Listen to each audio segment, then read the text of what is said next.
이제 농번기가 제대로 시작이 된 것 같아요. 그래서 모내기가 시작이 되고 이번 주 다음 주 굉장히 바쁘고 또 힘드실 것 같은 생각이 드는데요. 보니까 올 들어서 가장 많이 빠지신 것 같습니다. 한 번도 안 빠진 우리 임 장로님 이제 미국 계셔가지고 못 오셨는데 그래도 막내 아들이 임병조리 교감선생님께서 대신 자리 채우셔서 얼마나 감사한지 모릅니다. 박수 한번 하실까요? 엊그제 통화 우리 임 장로님께 한번 이렇게 통화했는데 목소리가 굉장히 밝으시고 미국이 그래도 지낼만 하시답니다.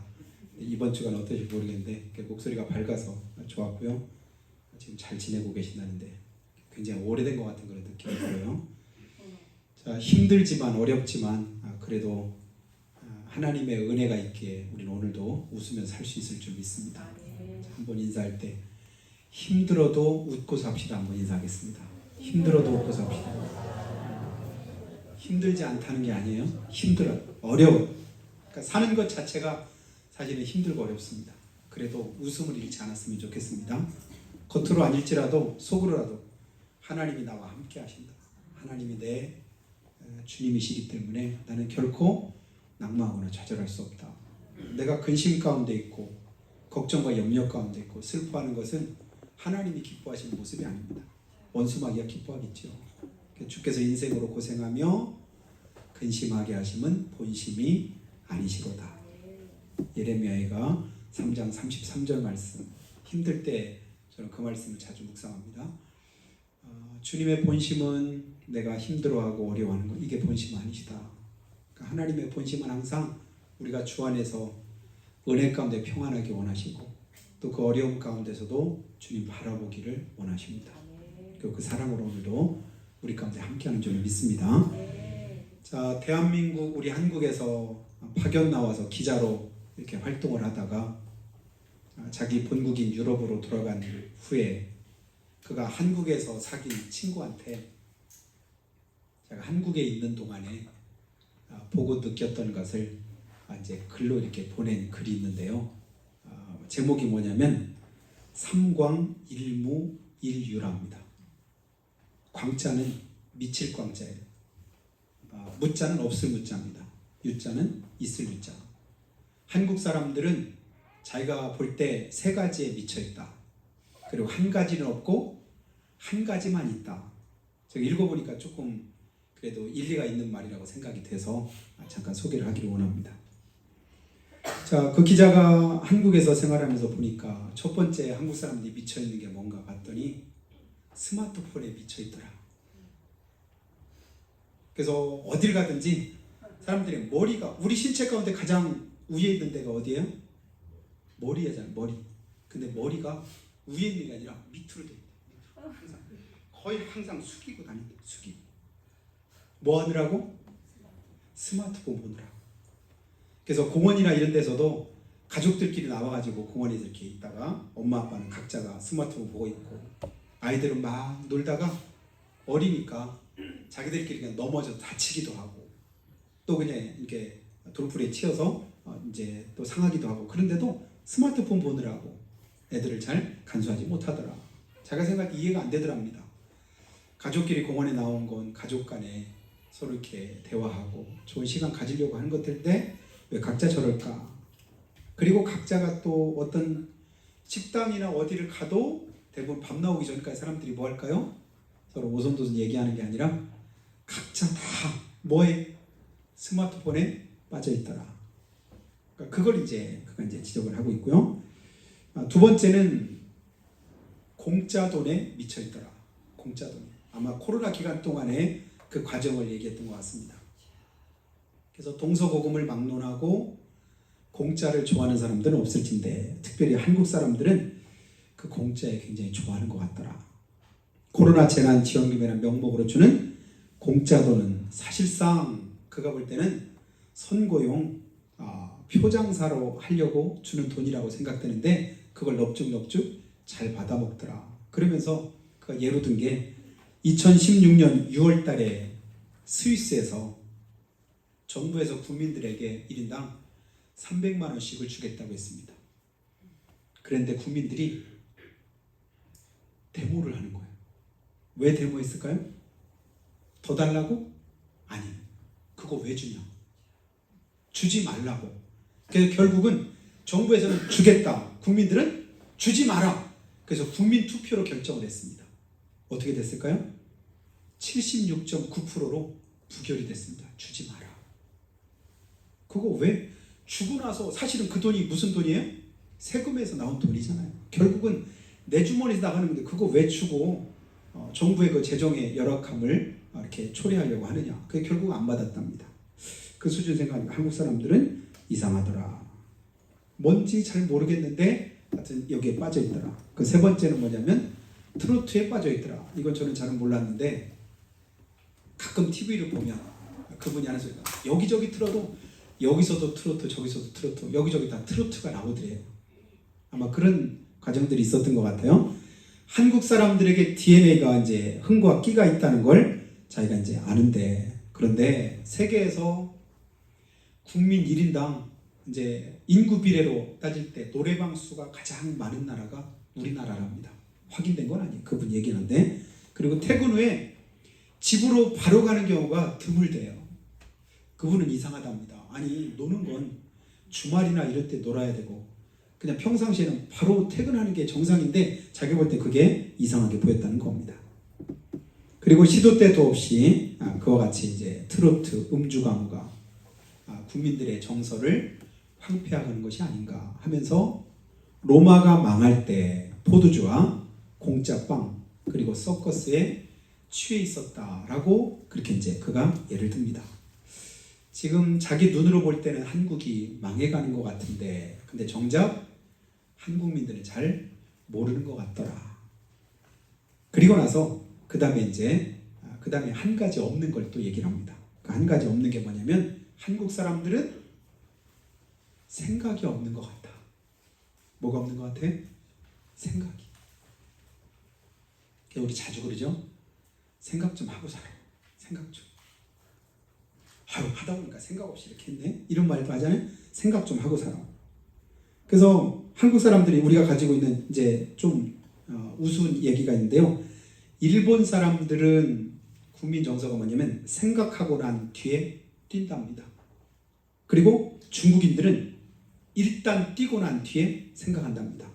그리고 미국인들은 뛰면서 생각한답니다. 한국인들은 어떨까요? 한국인들은 뛰다가 잊어버린대. 뛰다가 내가 왜 뛰고 있는지도 모르는데 그냥 뛰고 있어. 목적 자체를 상실한 거죠. 열심히 살아요. 뭐 때문에? 그냥 살아요. 어떤 의사가 그러더라고요. 젊을 때는 자기 몸을 버려먹게 하면서까지 돈을 벌기 위해서 힘을 쓴답니다. 그리고 나중에 늙어서는 그 버린 몸을 치료하기 위해서 번 돈을 다 쓴답니다. 이상하대. 젊을 때부터 건강을 생각하면서 이러면 꽤 지루할 것 같은데 이게 너무 지나치다는 얘기죠. 이 사람이 볼 때도 한국 사람들은 별 생각이 없는 것 같다. 그래서 인사할 때도 뭐라고 인사하냐면 보통 요즘 어떻게 지내? 이렇게 물어보는데 대부분 하는 대답이 뭐라고요? 그냥 아무 생각 없이 지내고 있어. 가만히 생각하니까 저도 가끔 그런 대답을 했던 것 같아요. 그냥 생각 없이 그냥 지낸다. 그러면서 그 다음 하는 말이 조금 가슴에 찔립니다. 아무 생각 없이 지내니까 나라가 그런가. 나라가 거덜나고 공산사회주의가 판을 치고 안전사고가 나도 그냥 아무 생각 없이 지내는 것인가. 코로나 빙자에서 공짜 재난지원금을 주면 그냥 공짜라 좋아서 돈 받고 돈 주는 정권을 아무 생각 없이 지지해서 거대 정당 만들어놓고 그리고 나서는 폭등하는 물가, 세금 폭탄에 전부 징징거리고 있는 모습이 한국인들의 외국 기자에게 비춰진 모습이었다라고 그가 말을 합니다. 여러분 어때요? 전혀 일리 없는 얘기는 아닌 것 같지 않아요? 그리고 나서는 그가 이제 마지막 그런데 한 가지는 있더라. 한 가지 있답니다. 그게 뭘까요? 말은 있더라. 말은 있대. 우리가 실질적인 게 쉽게 말하는 말은 잘해. 이 말이에요. 말은 한다는 거예요.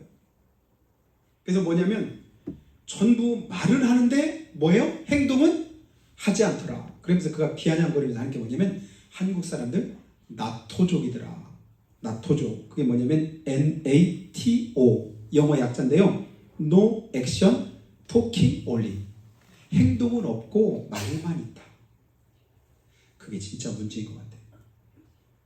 그래서 요한일서 3장에서도 뭐라고 말씀하냐면 자녀들아 우리가 말과 혀로만 사랑하지 말고 오직 행함과 진실함으로 하자. 말로만 하는 건 사실 별 상관이 없지요. 근데 말만 계속해서 하더라. 그리고는 그가 결론 이렇게 내립니다.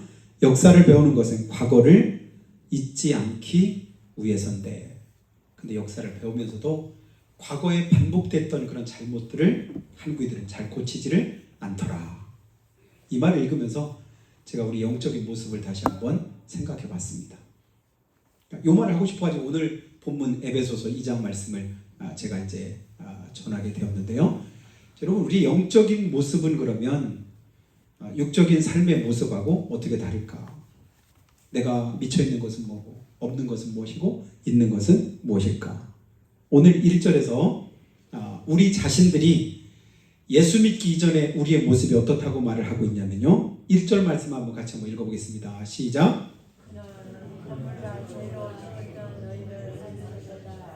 자, 그가 누구냐면 우리 예수님이죠. 그는 허물과 죄로 죽었던 너희를 살리셨도다. 우리가 뭐 했다고요? 죽었었답니다. 뭘로? 허물과 죄로. 우리 영적인 상태입니다. 우리 영적인 진단을 성경에서 우리가 내렸는데 뭐냐면 허물과 죄로 죽었었는데 우리를 누가요? 예수님께서 살려주셨다.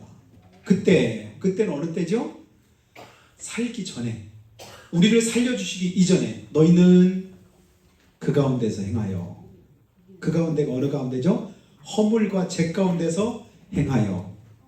그러니까 우리가 허물과 죄 가운데 있다고 하는 증거가 뭐냐면 그 다음이죠. 이 세상 풍조를 따르고 공중 권세 잡은 자를 따랐으니 곧 지금 불순종의 아들들 가운데 역사하는 영이라. 하나님의 말씀에 불순종할 때 그 불순종하는 사람 속에 누가 역사한대요? 악한 영이 역사합니다. 마귀가 역사하죠. 근데 하나님의 사람, 하나님의 말씀대로 순종하는 사람의 삶 속에는 누가 역사할까요? 성령님이 역사하죠. 그러니까 하나님의 영이 내 안에 역사하지 않으면 자연스럽게 누가 역사해요? 원수 마귀가 역사하는 거예요. 그러면 우리는 자연스럽게 원하든 원치 않든 세상 풍조 방식대로 살아가는 삶을 택합니다. 그래서 로마서 8장에도 육신에 있는 자들은 육신의 일을 생각한다고 했지요. 근데 영에 있는 자들은 영의 일을 생각하는, 내 안에 누가 있느냐에 따라서 생각부터가 달라지는 거예요. 근데 그 생각이 없으면 큰일 납니다. 여러분, 우리 안에 주님 주시는 생각으로 가득하게 되기를 예수님을 축복합니다. 그래서 우리 안에서 거하신 우리 주님, 세상 풍조 따르고 공중 권세 잡은 자를 우리도 따랐었다. 근데 나만, 근데 그렇다면 우리가 이제 일반적으로 얘기하죠. 나만 그런 게 아니라요. 요즘엔 다 그래요. 요즘 아이들이 자주 하는 말이 그렇잖아요. 이건 이랬으면 좋겠다, 이렇게 저랬으면 좋겠다. 어른 말도 잘 고분고분하게 듣는 그런 자녀들이 흔치 않아요. 말하면 뭐라고요? 아이고, 나만 그런 게 아니라 다 그래요. 요즘엔 다 그래요. 딴 애들도 그래요. 누구도 그래요. 우리의 기준이 하나님의 말씀에 있고 믿음 안에 있게 되기를 주의 이름으로 축복합니다. 믿음에 바로 서지 않으면 자꾸만 다른 것을 가지고 우리가 들이댑니다. 근데 그것이 결국은 우리 영혼을 살리는 것이 아니라 우리 영혼을 병들게 만들지요. 나만 그렇게 한 것이 아니라 세상 사람들 하는 대로, 가는 대로 가고, 나만 그런 게 아니라 다른 사람들도 그렇게 살기 때문에 나도 그렇게 사는데 뭐가 잘못됐나요? 라고 물을 때 우린 단호하게 말해야 됩니다. 그래, 잘못됐어. 그래, 잘못됐어. 어떤 아이가 제가 얼핏 보니까 무슨 오은영이라고인가 뭐 어떤 어린 아이들을 이렇게 지도하는 어떤 박사가 있어요. 거기 문제 있는 아이들이 어떻게 있어. 그제 얼핏 어떻게 나와가지고 잠깐 보니까, 야, 아이들이 저렇게 요즘 어린데 초등학생인데도 저렇게 저런 아이도 있을까? 통제가 전혀 안 됩니다. 그러니까 자기 생각대로만 막 말하는 자기 의지대로. 근데 상식이나 모든 일반적인 그런 이제 사회 통념과는 전혀 다른 거예요. 자기만의 주장만 하는 거예요. 그때 이제 부모가 자주 하는 말이 뭐냐면 너 왜 그래? 너 왜 그래? 왜 그래? 제가 볼 때도 왜 그러지? 이런데 그 전문가가 말할 때는 그렇게 말하면 안 된대요. 왜 그래가 아니라 안 돼. 안 돼. 단호하게 그건 안 된다는 걸 가르쳐 줘야 된대. 너 왜 그래 하지 말고 안 돼. 안 돼. 그러니까 막 그게 옆에서 말하는데도 그 전문가를 막 이렇게 손을 물기도 하고 침을 뱉기도 하고 막 이렇게 도저히 이해 안 되는 그런 이제 행동들을 하는데 그때마다 안 돼요. 안 돼. 여러분 하나님 말씀에 벗어난 것은 단호하게 안 돼 할 수 있기를 예수님이 축복합니다. 내가 말씀 벗어나면 안 돼. 믿음 벗어나면 안 돼. 하나님의 뜻대로 우리가 살지 않으면 안 돼 라고 그 다음에 출발하면 하나님의 도우심이 함께 하시죠. 근데 자꾸 우리 타협하려고 핑계대려고 하다 보니까 잘못된 길을 갈 때가 많이 있습니다. 그래서 오늘 3절 말씀 한번 보시면요. 3절에 뭐라고 말씀하냐면 전에는 우리도 다 그 가운데서 우리 육체의 욕심을 따라 지내며 육체와 마음에 원하는 것을 했었다. 우리도 다를 바가 없었다. 그때가 언제예요? 예수 믿기 전에, 구원받기 전에. 그때는 그렇게 했다 할지라도 그러면 예수 믿고 구원받은 지금은 그때와는 다른 것이 정상적인 삶이겠지요. 다른 이들과 똑같이 본질상 진노의 자녀였던 상태가 우리의 상태였다. 여러분 그걸 인정하고 그리고 예수 믿을 때 우리가 예수 믿는 그런 기쁨도 누리고 은혜도 깨닫게 됩니다. 예수 믿으니까 그냥 마음이 편안하고 교회 가니까 그래도 그냥 뭔가 걱정이 조금 사라지는 것 같고 뭔가 좀 좋은 것 같아. 이건 그냥 일반적인 나중 얘기지요. 본질적인 질문을 내 속에 가지고 있어야 됩니다.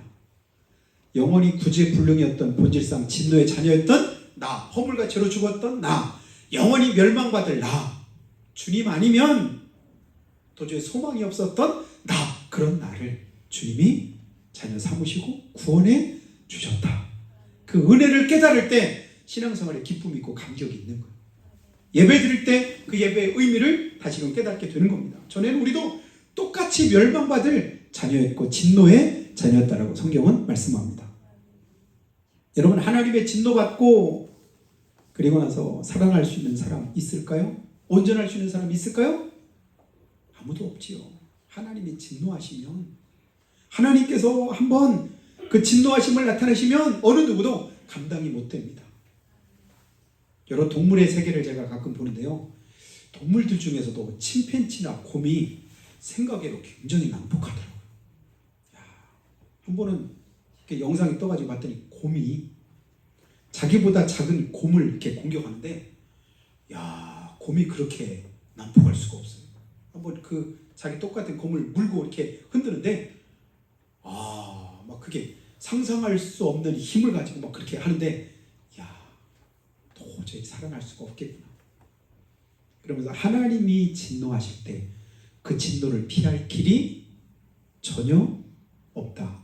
하나님의 진노를 피해서 어느 길도 우리가 갈 곳이 없다. 그 진노하심 속에는 견딜 수 있는 사람도 아무도 없다. 그래서 우리가 예수를 믿으라고 그렇게 강조하고 그 믿는 우리의 믿음이 귀하다는 사실을 다시 한번 깨닫게 되지요.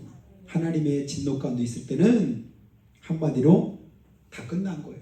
더 이상 어떤 다른 대안이 없습니다. 어떤 여지도 없고 남아있지 않습니다. 완전한 절망의 상태가 어느 때일까요? 하나님의 진노 가운데 있을 때. 그런데 하나님이 그 진노를 우리에게서 면하게 하셨다. 이게 구원인 거예요. 이게 하나님의 은혜로 우리에게 주어진 것입니다. 그 은혜를 깨달을 때 우리가 얼마나 기뻐하고 감사할 수 있는가 다시 한번 생각하게 됩니다. 근데 믿으나 마나, 있으나 마나, 되나 마나, 사나 마나 그렇게 한 일에 우리가 별로 신경 쓸 필요가 사실은 없지요. 내 영적인 그런 상태를 잘 깨닫지 못하고 인지하지 못하다 보니까 우리 그냥 그러나 저러나 이래도 저래도 이러쿵 저러쿵 그렇게 살아갈 때가 많이 있는데요. 그러나 주님은 우리를 향해서 분명하게 말씀합니다. 본질상 진노의 자녀들이었다. 그런 우리를 그 다음에 4절과 5절에 하나님이 어떻게 하셨다고요? 긍휼이 풍성하신 하나님이 우리를 사랑하신 그 큰 사랑을 인해서 어떻게 하셨대요? 허물로 죽은 우리를 살리셨다. 허물로 죽은 우리를 살리셨는데 누구와 함께? 그리스도와 함께. 아무리 얘기해도 말을 안 듣고 아무리 나무래도 혼내도 통제가 안 되는 그 자식에게 참다 그 아버지가 화가 나가지고 하는 소리가 뭐냐면 나 너 더 이상 안 키울래. 너가 더 이상 내 자식 아니야. 이 소리를 자기도 모르게 하는데 저도 동감이 돼요. 야, 저런 자식 어떻게 키울까? 근데 전문가가 하는 말이 절대 그 말은 해서는 안 될 말이다. 왜냐면 자기 자식이니까. 사실 본심은 아니죠. 근데 너무 화가 나니까 나 너 같은 자식 안 키울 거야. 나 너 그냥 네 아빠 안 할 거야. 근데 그 아이는 그 말이 자기를 혼내면서 돌이키라고 하는 말로 듣는 게 아니라 그 말을 그냥 그대로 듣는다는 거예요. 그러니까 자기 속에서 뭐가 생기냐면 분리불안이 생겨요. 부모가 나를 버리면 어떡하지? 부모에게서 내가 버림받으면 어떡하지? 이 생각이 자기도 모르게 자기 머릿속에 자리하고 있다. 그렇게 이제 전문가가 진단을 해주는 거예요. 근데 하나님께서 우리를 어떻게 하셨다고요? 긍휼이 풍성하시기에. 하나님 우리보다 긍휼이 풍성하시죠. 우리가 악할지라도 자식에게 좋은 것을 줄 안다고 주님 말씀하실 때 우리와는 비할 바 없으신 하나님이시죠. 그래서 하나님은 사랑이시다. 그 사랑으로 우리에게 뭐 하셔요? 그 크신 사랑으로 허물과 죄로 죽은 우리를 구원해 주셨다. 그리고 나서 가르치고 뭐라겠죠? 너희는 은혜로 구원을 얻은 것이다. 그 구원 어떻게 얻었다고요? 내가 잘나서 잘해서 얻은 것이 아니라 하나님의 은혜로 된 것이다. 여러분 그 은혜가 얼마나 큰 은혜인가를 깨닫게 되기를 축복합니다. 하나님의 은혜로 내가 구원받았다. 그 은혜만 생각하면 지금 아무리 힘이 들어도 아무리 어려워도 다시금 용기 얻을 수 있습니다. 다시금 주님 붙잡을 수 있습니다. 하나님 또다시 그 은혜와 긍휼을 우리 가운데 베풀어 주시기를 원합니다. 그 크신 사랑으로 함께하여 주시옵소서. 이렇게 기도할 수 있지요. 여러분 탕자가 좋은 아들이에요? 못된 아들이에요? 탕자. 진짜 탕자 같은 아들이 있으면 진짜 가슴을 칠 일이죠. 아버지를 떠나서 허랑방탕하고 자기 마음대로 살고 그러니까 아버지가 연도 끊고 그리고 살다가 결국은 쫄딱 망하고 아무것도 남지 않고 이제 살 길이 막막한 그 가운데 그 탕자가 했던 말 여러분 기억하시나요? 누가복음 15장 18절과 19절 보니까요. 그가 뭐라고 말하냐면 내가 일어나서 아버지께 가서 이르기를 아버지 내가 하늘과 아버지께 죄를 지었사오니 지금부터는 아버지의 아들이라 일컬음을 감당하지 못하겠나이다. 나를 품꾼의 하나로 보소서. 여러분 탕자가 진짜 못된 놈인 줄 알았더니 그래도 탕자는요 염치가 있었더라고. 뭐라고 말해요? 내가 아버지의 아들이라고 일컬음을 나는 감당하지 못하겠습니다. 염치 없어서 아버지 아들이라고 못하겠습니다. 그러면서 뭐라고요? 나를 그냥 품꾼의 하나로 노비 중에 하나로 일꾼 중에 하나로 그냥 봐주세요. 근데도 그 아버지는 어떻게 하셨죠? 그 아들을 귀히 여겼습니다. 값지게 여겼습니다. 그 탕자가 누굴까요? 제가 보니까 우리는 탕자만도 못할 때가 있구나. 탕자는 그래도 염치라도 있었는데 우리는 염치마저도 없을 때가 있지 않나 그 생각을 가집니다. 그런데 그런 우리를 하나님께서 사랑하셔서 뭐 하셨어요? 자녀로 삼아주셨습니다. 구원해 주셨습니다. 그리고 이것이 하나님의 선물이라고 말합니다. 하나님의 선물 때문에 내가 구원받았구나. 자녀가 되었구나. 그 은혜로 오늘도 살고 있구나. 깨닫게 되기를 축복합니다. 우리 아이들 이제 키운 지가 벌써 이제 수십 년 됐고 벌써 이제 손녀가 태어나가지고 아들과 이제 며느리가 손녀 키우는 것을 볼 때 보기에 굉장히 힘들어 보이더라고요. 힘들어 보이고 어려워 보이고 그런데 2달 동안 벌써 지났는데 또 둘 다 이제 다니던 직장도 휴직하고 아이 보는 일에만 거의 이제 올인하고 하루 종일 집 밖에 거의 못 나가고 집 안에만 있고 그러면서 제가 그들의 속마음을 한번 이렇게 한번 되새겨 봤습니다. 내가 지금 못하는 것이냐? 하고 싶은 것도 못하고 가고 싶은 데도 못 가고 애한테 매여가지고 영락 없는 이거 감옥 생활이네. 아이고 이렇게 생각했을까? 근데 전혀 그렇게 생각했을 것 같지 않더라고요. 그리고 실제로 아닌 것을 이제 고백을 합니다. 기뻐하고 감사하고 오히려 뭐냐면 행복해합니다. 이유가 뭘까? 제가 생각했더니 답은 하나예요. 바로 답이 화면에 떠 있죠? 한번 읽어볼까요? 시작. 사랑 때문에. 하나님이 우리를 왜 진짜 허물과처로 죽었고 본질상 진노의 자녀 같았고 탕자보다도 못한데도 자녀로 삼아 주셨을까요? 사랑 때문에.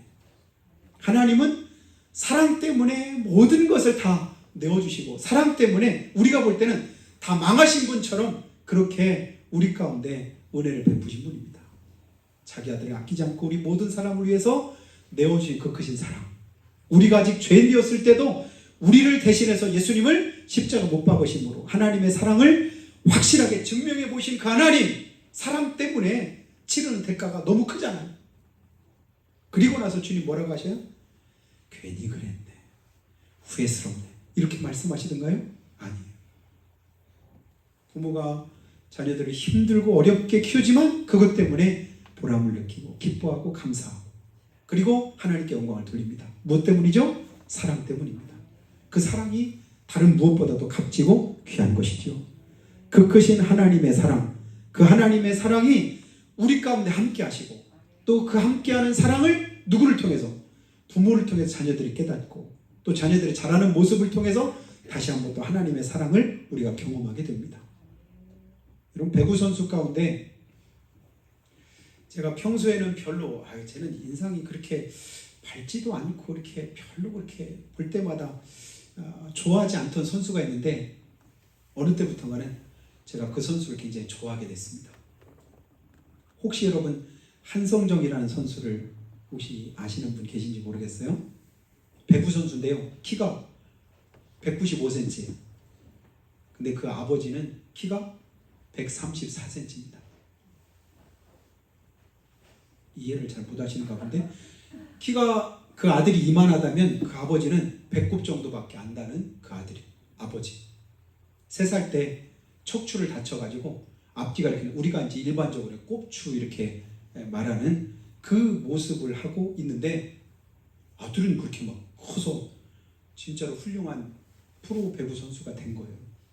근데 그 아버지가 그 아들이 경기하는 모습을 보고 싶은데 자기 모습을 보면 아들이 혹시라도 부끄럽지 않겠어요?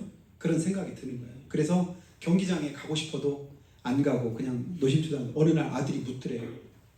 아빠 왜 제 경기하는데 경기장에 안 오세요? 너 혹시 너한테 누가 될까 봐. 아니 무슨 소리냐고.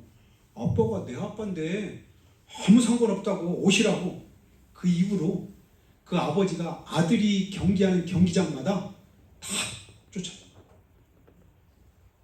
그때마다 미리 가서 아들이 경기장에 갈 때 보고 경기장에서 보고 또 이제 마지막 그 구단 버스를 타고 갈 때까지 모든 선수들하고 같이 다 이렇게 막 빠이빠이하고 아들하고 하이파이하고 고생했다고 하고. 근데 그 아버지가 그 아들이 아버지를 부끄러워하잖아. 자랑스럽게 여기니까.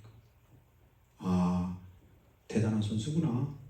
우리가 볼 때는 부끄러워할 수도 있잖아요. 주눅들 수도 있잖아요. 감추고 싶기도 하잖아요. 근데 그 아버지의 사랑을 이 아들이 아는 거예요. 그 은혜를 아는 거예요. 그러니까 그 아버지를 자랑스럽게 여기고 그러니까 그 팬들이 막 다 아는 거예요. 오히려 그 아버지한테 보면 서로 아는 체하고 막 그런 야 진짜 훌륭한 선수다. 인성적으로도. 이름 알려드릴게요. 한성정. KB 보험 선수인데요. 다음에 오면 응원해 주시기 바랍니다. 야 이런 선수가 이런 사람이 많을수록 진짜 이 나라가 복 있지 않을까 그런 생각을 가집니다.